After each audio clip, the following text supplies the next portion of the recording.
다음 주 증시 전망을 맛깔나게 전망해 드리는 돈다방 미쓰리 10월 9일 일요일 방송 시작하겠습니다. 자, 오늘은 한글날이고요. 지금 밖에는 깊어가는 가을을 아쉬워하는 듯 추적추적 조금은 을씨년스럽게 가을비가 내리고 있습니다. 토요일 저녁에 하늘을 봤더니요. 아직은 완성되지 않았습니다만 꽤 예쁜 보름달이 두둥 떠 있더라고요. 아, 참 예쁘다 하는 생각을 했는데 아마 토요일 저녁에 많은 분들이 한강에서 진행된 불꽃놀이에 한번 구경 가셨을 거라고 생각을 합니다. 저는 예전에 친구랑 같이 불꽃놀이가 그 행사가 생긴 지 얼마 안 됐을 때 구경을 갔는데 제가 그때 결심한 게 있어요. 내가 다시는 여기 안 온다. 내가 이거 보려고 그 많은 사람들한테 낑겨가지고 정말 밟혀 죽을 뻔했거든요. 그리고 물론 눈앞에서 펼쳐지는 불꽃쇼가 예쁘긴 하지만 제가 돈다방 미쓰리에서 불꽃놀이를 이렇게 비유해 드리잖아요. 인생을 살면서 안 좋은 일을 경험하게 되는 인간이 어떤 안 좋은 일이 한번 빵 터져가지고 아이고 힘들어. 그 문제를 해결한 다음에 한숨을 쉬면서 아유 해결했다. 그리고 그 다음에 또 다른 문제가 빵 터지고 이렇게 진행이 되는 게 아니라 사람이 일이 풀리지 않을 때는 마치 안 좋은 일들이 불꽃놀이처럼 빵빵빵빵 터진다. 제가 이런 비유를 해드리잖아요. 그러다 보니까 저는 불꽃놀이에 대한 이미지가 그닥 저에게는 그렇게 좋지가 않습니다. 오히려 조용하게 마치 그 누구도 보아주지 않아도 나는 소박하게 예쁘게 하늘에 비추어지리라 하는 듯한 그런 좀 순수한 달이 더 예쁘다라는 생각을 어제 밤에 했습니다. 자, 오늘 돈다방 미쓰리 내일부터 시작되는 한 주 동안 국내 증시와 뉴욕 증시 전망에 대한 이야기를 좀 해드릴 텐데요. 여러분, 제가 달력을 봤는데 이제 올해 여러분 다 갔습니다. 저는 이미 9월 30일 날 한 해를 마감을 하고 10월 1일부터 2023년을 살고 있습니다. 남들보다 한 3개월 여유롭게 살다 보니까 그 여유 있는 시간 동안 과거에 있는 데이터들을 다시 한번 확인하기도 하고요.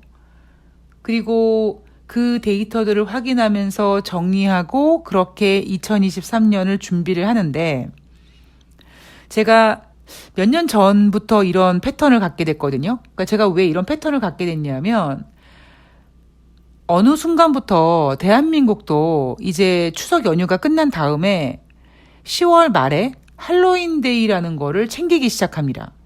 그리고 뭐 뉴스에서 단풍에 대한 이야기 좀 나오다가 이제 11월 달은 블랙 프라이데이, 이제 세일 기간으로 들어가면서 쇼핑 시즌으로 이제 접어들게 되고 그렇게 블랙 프라이데이가 이제 12월 달 크리스마스를 앞두고 뭐 산타랠리 이렇게 바통을 이어가다 보니까 하는 사이에 진짜 아무런 의미 없이 어떤 한 해를 의미 있게 정리하는 시간 없이 3개월을 보내게 되더라고요. 너무 개인적으로 아깝다라는 생각을 해서 제가 몇 년 전부터는 아예 그냥 9월 말에 한 해를 마감하고 10월 달, 11월 달, 12월 달은 남들이 좀 붕 떠가지고 그렇게 연말을 보내는 동안에 오히려 상대적으로 조금 더 차분하게 준비하자 뭐 이런 생각으로 저의 바이오리듬, 저의 그 생활 리듬을 그렇게 바꿔갔는데 그게 괜찮은 것 같습니다. 자, 어쨌든 저는 지금 내년도 증시 전망에 대해서 경제 이슈에 대해서 지금 열심히 준비하고 있고요. 우선 당장 내일부터 시작되는 대한민국 주식시장에 대한 이야기 그리고 뉴욕 증시에 대한 이야기를 좀 해볼까 합니다. 자, 우선 내일 우리나라 증시는 대체 공휴일로 열리지 않습니다. 굉장히 다행이죠. 왜냐하면 금요일 날 끝난 뉴욕 증시가 큰 폭으로 하락을 했기 때문에 만약에 월요일 대한민국 주식시장이 열렸다면 지난주 금요일 뉴욕 증시의 하락을 온몸으로 고스란히 받아야 됐을 겁니다. 그런데 감사하게도 뭔가 쉼표를 딱 찍어줄 수 있는 타이밍이 대한민국 주식시장에 만들어진 거죠. 자, 10월 10일부터 10월 14일까지 증시 일정과 전략을 보기 전에 여러분 일주일 전에 국내 증권사가 제시했던 코스피 예상 밴드는 2070에서 2200이었습니다. 지난주 여러분 코스피 시장이 2155포인트로 마무리를 했거든요. 즉 그 얘기는 10월의 첫 번째 주 국내 증권사에서는 증시를 상당히 좋게 보지 않았습니다. 그런데 미쓰리는 오히려 그 반대로 주식시장이 괜찮을 거다라고 전망을 했죠.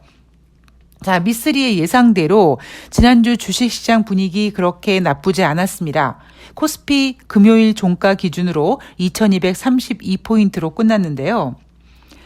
2232포인트라는 코스피 마감, 그리고 전문가들이 생각했던 것보다 의외로 주식시장이 나쁘지 않게 진행이 됨에 따라 다가오는 한 주 동안의 코스피 예상은 국내 증권사에서 2100에서 2230으로 예상하고 있습니다.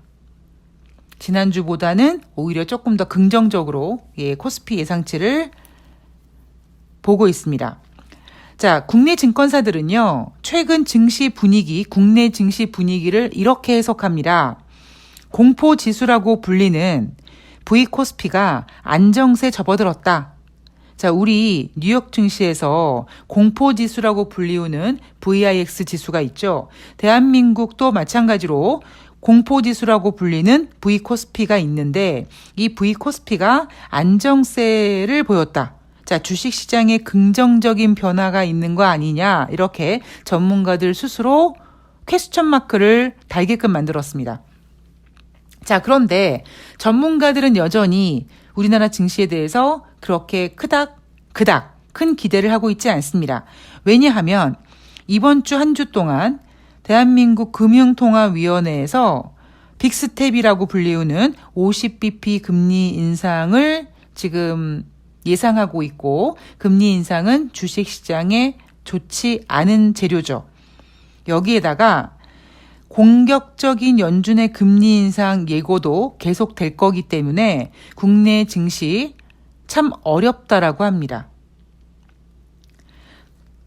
지난주 국내 증시가 반등한 이유는 낙폭과대 상황에서 악재를 긍정적으로 생각하는 시장 반등에 기한 것이다 라고 지난주 한 주를 평가했고요.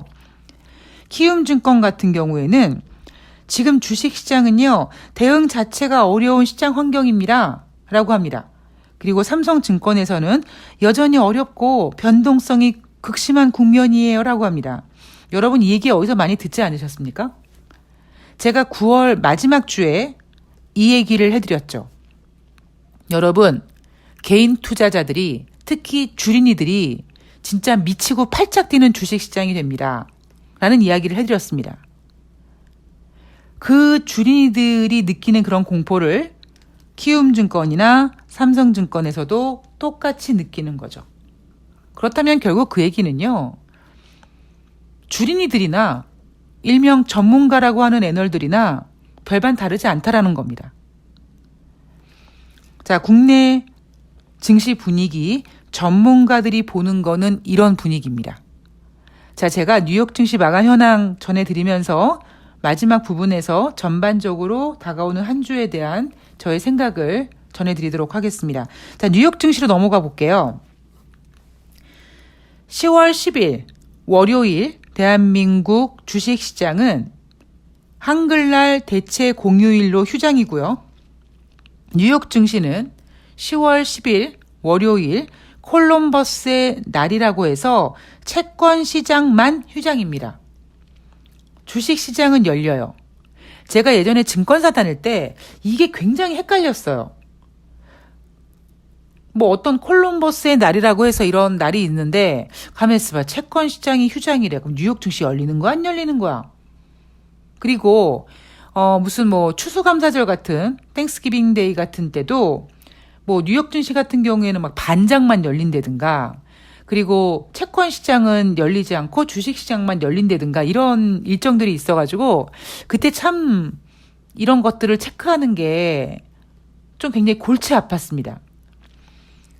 자, 10월 10일 뉴욕 증시 주식시장은 정상적으로 개장이 됩니다. 그런데 채권시장은 열리지 않습니다. 자, 그거 여러분들께서 체크하고 넘어가시고요. 자, 뉴욕 증시 분위기 한번 볼게요. 3대 지수가 모두 4주 만에 상승 전환에 성공했다. 그죠? 미쓰리가 정확히 예상했습니다. 자, 그런데 지난주 후반에 분위기가 좋지 않아서 이러한 반등 국면은 이어가기 어려울 것이다라고 생각하는 것이 국내 전문가들의 생각입니다. 자, 여러분, 지난주 다시 한번 정리해 볼게요. 월요일 뉴욕 증시는 반등했습니다. 예상과는 전혀 다른 모습이었어요. 그런데 월요일 날 뉴욕 증시가 반등했던 그 모멘텀이 뭐였냐면 바로 영국의 감세정책 철회였습니다. 의미 있는 자리에서 의미 있는 재료로 의미 있는 반등폭을 보인 뉴욕 증시는 화요일 날 월요일보다 더 큰 폭의 상승을 이어갑니다. 그리고 수요일 날은 이틀 연속 급등에 따른 피로감으로 아주 살짝 마이너스로 끝나고요. 목요일 날은 수요일보다는 또 살짝 더 많이 빠집니다. 그러다가 금요일 날 고용지표 때문에 뉴욕 증시가 충격을 먹고 그동안의 상승폭을 모두 반납했다라고 할 정도로 큰 폭으로 하락을 합니다. 자, 금요일 뉴욕 증시에서 도대체 무슨 일이 있었길래 고용지표가 잘 나왔다고 합니다. 연병할 고용지표가 잘 나와도 지랄이야. 그죠? 고용지표가 잘 나와서 연준이 공격적인 금리 인상 멈추지 않을 것 같아. 그것 때문에 뉴욕 증시가 하락했다고 합니다. 그런데 제가 어제 방송에서 여러분 우리 냉정하게 한번 봅시다. 고용지표 좋지 않았습니다. 9월달 고용지표는요.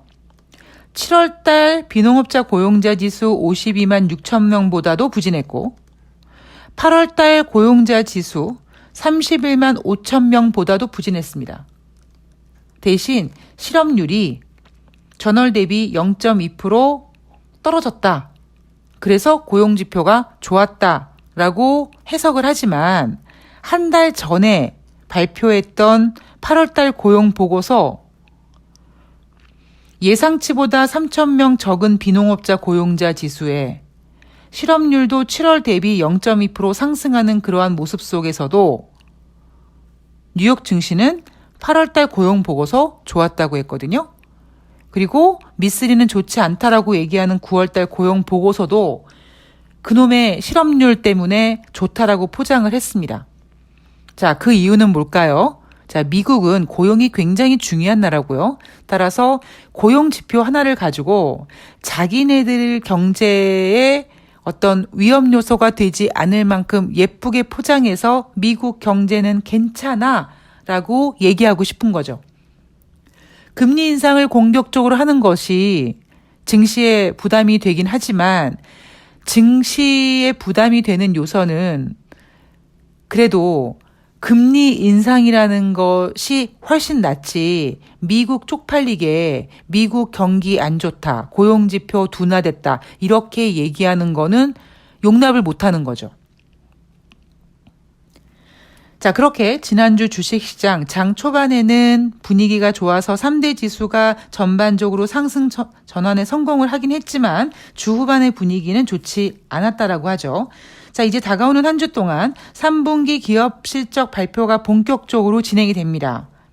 시장에서 그렇게 좋게 보고 있지 않아요. 실적 경고 악화 예상을 전망하고 있다고 합니다. 자, 우리는요, 지금 3분기 어닝 시즌 눈에 들어오지도 않습니다. 우리가 지금 가장 긴장하고 있는 게 뭡니까? 바로 앞으로 한 주 안에 발표되는 9월달 소비자 물가 지표죠. 자, 지난 8월 달에 소비자 물가 지표는 전년 동월 대비 8.3% 상승했다고 합니다.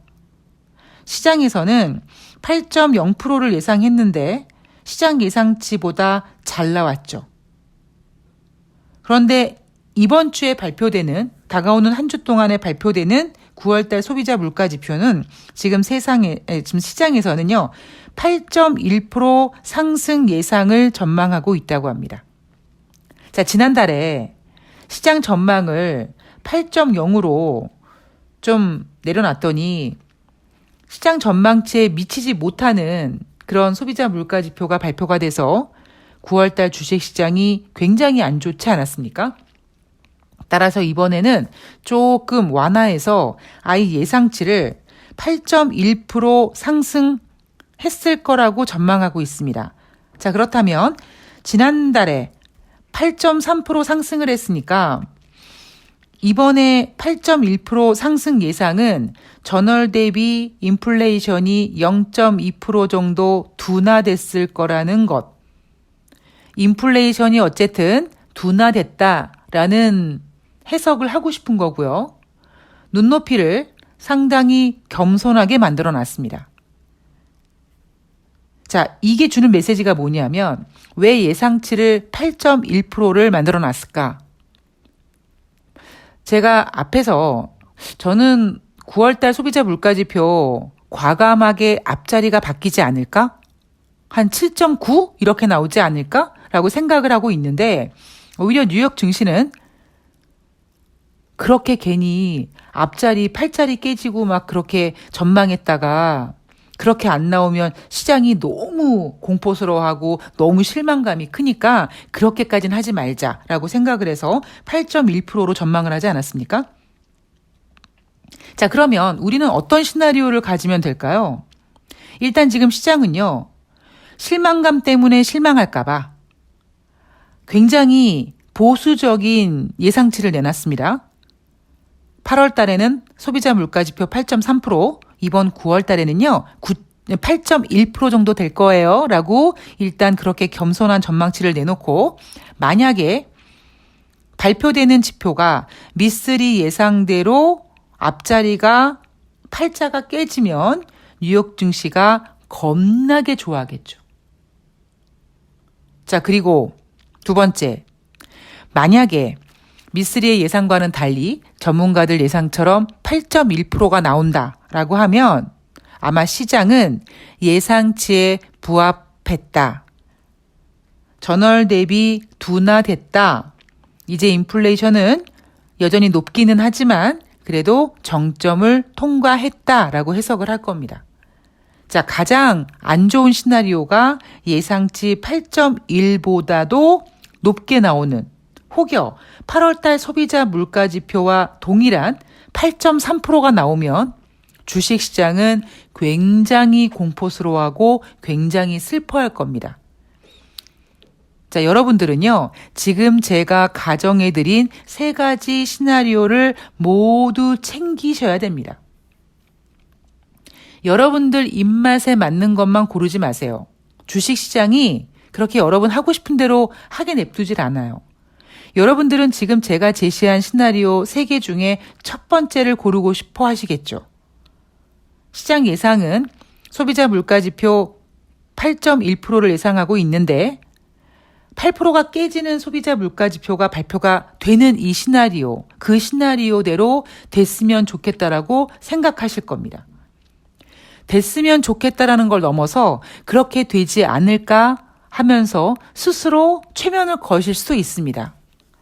그런데 꼭 최상의 시나리오만 갖고 가지 마시고요. 두 번째 시나리오, 전월보다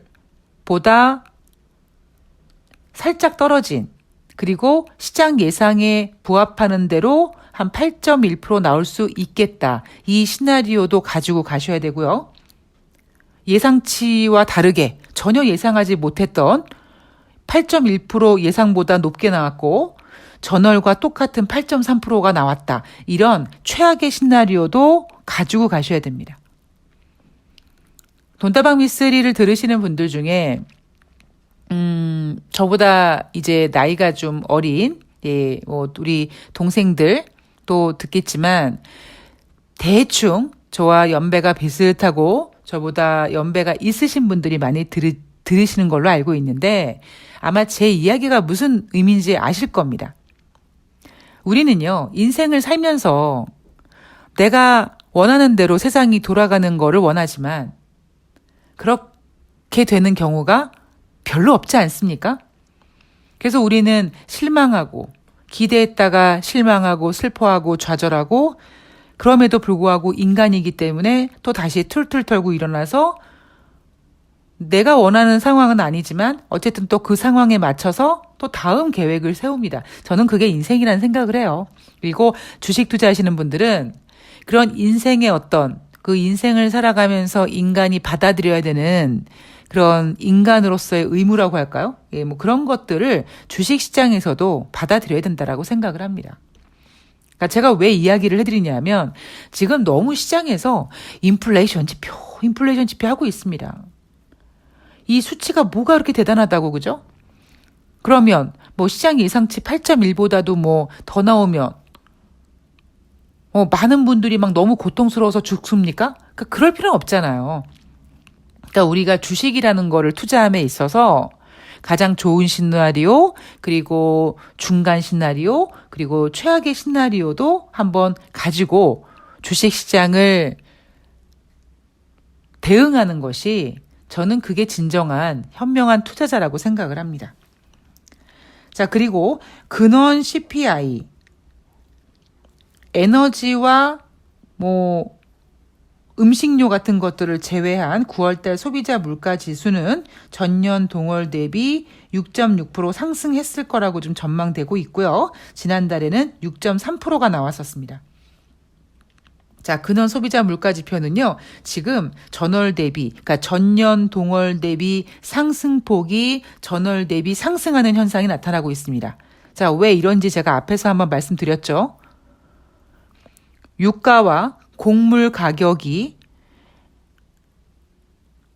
국가와 국가 사이에 수출되고 수입되고 그 과정에서 이제 뭐 중간 유통 과정을 겪고 최종 소비자까지 오는 그 과정에서 생기는 그 갭 때문에 나타나는 현상이기 때문에 근원 CPI는 오히려 전년 동월 대비 6.6% 상승했을 거라는 전망이 나오고 있습니다. 자, 그런데 여러분, 제가 조금 전에 가장 좋은 시나리오, 중간 시나리오, 가장 최악의 시나리오를 드렸죠. 그 최악의 시나리오를 포함한 세 가지 시나리오는 기준이 뭐였냐면요, 전년 동월 대비였습니다. 그죠? 전월 대비가 아니에요. 그랬을 때 제가 세 가지 시나리오를 드렸는데요. 하나 추가 더 팁을 드리면 이럴 수 있어요. 뉴욕 증시가 이제 중간 선거를 앞두고 더 이상 공포스럽게 시장을 만들지 않게 하기 위해서 약간 이런 MSG를 가미할 수 있습니다. 예를 들면 두 번째 시나리오, 전년 동월 대비 8.3% 증가해서 8월달 소비자 물가지표 8.3과 동일하다, 변동 없다 라고 하면 사실 굉장히 좀 실망스럽잖아요. 그런데 여기에다가 대신 전월 대비 얼마 감소했다 라고 얘기하면서 스포트라이트를 전년 동월 대비에 맞추는 게 아니라 전월 대비에 맞춰서 분위기를 만들어 갈 수 있습니다. 어떤 경우냐면요, 제가 고용지표 얘기하면서 아니 한 달 전에는 실업률이 0.2% 올라갔는데 실업률에 포커스를 맞추지 않고 비농업자 고용자 지수에 포커스를 맞췄죠. 그 비농업자 고용자 지수도 전망치보다 3,000명 줄어들었는데도 불구하고 시장에서는 예상에 부합했다라고 했거든요. 그런데 이번 9월달 고용지표에서는요, 비농업자 고용자 지수는 크게 부진했습니다. 그런데 이번에는 또 실업률에다가 포커스를 맞춰서 야, 실업률 봐봐. 전월 대비 0.2% 줄어들었잖아. 고용지표 좋잖아. 라고 하고 있거든요. 그러니까 그것처럼 소비자 물가 지표도 전년 동월 대비 얼마에 대한 그 시나리오가 만약에 안 좋다면 오히려 전월 대비는 이만큼 감소했다라는 쪽으로 포커스를 맞춰서 분위기를 만들어 갈 수도 있습니다. 이런 시나리오도 가져가셔야죠. 자, 다가오는 한 주 동안 주요 일정들, 글로벌 경제를 좀 좌지우지하는 그런 분위기를 좀 점검해 보도록 하겠습니다. 자, 제가 앞서서 말씀드렸던 것처럼 다가오는 한 주 동안 IMF에서 세계 경제 전망 보고서를 발표합니다. 세계 경제 전망 보고서뿐만 아니라 세계 금융 안정, 세계 재정 점검 보고서가 발표가 됩니다. 왜냐하면 다가오는 한 주는 IMF와 세계은행의 연례 총회 주간이기 때문입니다. 자, 지난주에 여러분 국제 유가 92달러로 마감을 했는데 WTI 기준으로요. 11월 달부터 오펙과 오펙 플러스 회원국들이 하루에 200만 배럴씩 감산하기로 했다. 그래서 국제유가가 5거래일 연속 상승해서 92달러가 됐습니다. 자, 인생이나 주식이나 한쪽 방향으로만 계속 가는 게 없고요. IMF나 세계은행에서 어떤 경제 전망을 발표할 때마다 주식시장보다 더 순수하게 받아들이는 녀석이 바로 국제유가 시장입니다. 따라서 다가오는 한 주 동안은요, IMF와 세계은행에서 지난주에 예고했던 대로 글로벌 경제 성장률을 하향 조정한다면 거기에 발맞춰서 5거래일 연속 상승한 국제 유가의 흐름이 이제 하락으로 전환될 가능성이 있습니다. 그리고 특히 말은 11월 달부터 하루에 200만 배럴 감산하기로 한 거다라고 하지만 실제 지금 산유국들이요, 원래대로 생산을 하지 못하고 있습니다. 2015년 그때부터 경제가 안 좋아질 것 같다라고 하면서 지네들끼리 대폭 감산하고 경제가 좀 좋아지면 조금 증산하고 이렇게 조금씩 늘려가다 보니까 지금 원래 그들이 생산하고 있는 만큼 생산하지 못하고 있는 상태이기 때문에 말은 11월 달부터 원유 생산이 200만 배럴씩 하루에 감산할 거다라고 할 거지만 실제로는 한 90만 수준밖에 되지 않을 거다라고 지금 평가받고 있고요. 이런 상태 속에서 이제 IMF와 세계은행이 글로벌 경제 성장률을 하향 전환하게 된다면 이제 국제 유가의 가격도 이제 좀 힘이 빠질 겁니다. 자, 그리고 다가오는 한 주 동안 중국은요, 9일날 시작을 했죠. 19기 7중 전회를 개최했고요. 굳이 다가오는 한 주는 아니지만 그 다음 주로 예상되긴 하지만 16일부터 22일까지 20차 당대회가 진행이 됩니다. 자, 중국에서 굉장히 큰 행사기 때문에 시진핑 3기를 이제 준비하는 과정 속에서 뭔가를 중국의 경제라든가 이런 것들을 좀 중요하게 생각하는 어떤 정책이 나올 가능성이 있기는 합니다만 솔직히 어떤 재료도요, 그때 상황에 따라서 약발이 먹히느냐 안 먹히느냐가 있는데 지금 중국은 사실 약발이 그렇게 먹히지 않습니다. 왜냐하면 중국은 여러분 큰 나라지만 아직 신흥국입니다. 그래서 미국의 금리 인상으로 글로벌 경기 침체로 이제 중국의 경제 성장률도 꺾이고요. 지금 달러 강세 때문에 위안화 같은 경우 지금 외환 보유고 중국도 줄어들고 있고 대한민국도 줄어들고 있고요. 자, 이 중국에 대한 이야기는요, 제가 다음에 한번 좀 자세히 전해드리도록 하겠습니다. 하여튼 일정만 좀 체크해 놓으시고요. 자, 그리고 또 다가오는 한 주에 9월달 소비자 물가지표와 비스무리하게 중요한 것도 뭐가 있냐면 바로 9월달 의사록이 공개가 됩니다. 자, 지난 9월달 75bp 금리 인상을 단행을 했습니다. 여러분 10월달에 회의 없어요. 그러면 9월달에 75bp 금리 인상하면서 연준이 어떤 메시지를 시장에 줄지 뻔하죠. 지난번 잭슨홀 미팅에서 얘기했던 제롬 파월 연준 의장의 말대로 연준은 계속 공격적인 금리 인상을 할 거다라고 할 겁니다.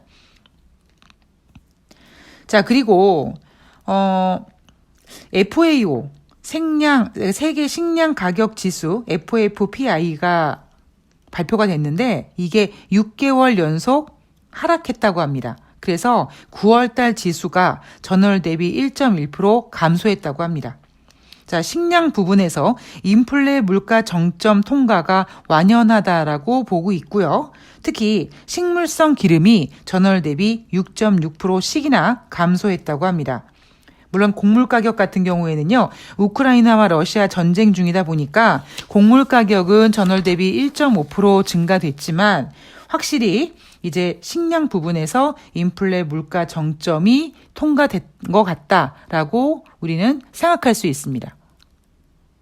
자, 그렇다면 다시 말씀드리지만 다가오는 한 주 동안 9월달 소비자 물가지표 시장에서 지금 증시에 충격을 주지 않으려고 굉장히 소박하고 소심하고 아주 겸손하게 예상치를 8.1%를 만들어 놨습니다.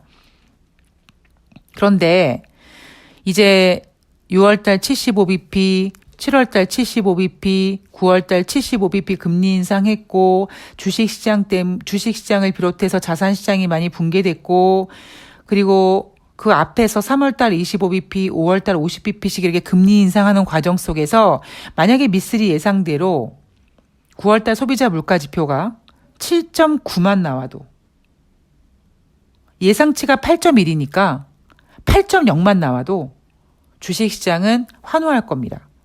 그런데 여러분, 지난달에 8월달 소비자 물가 지표 예상치가 8.0이었거든요.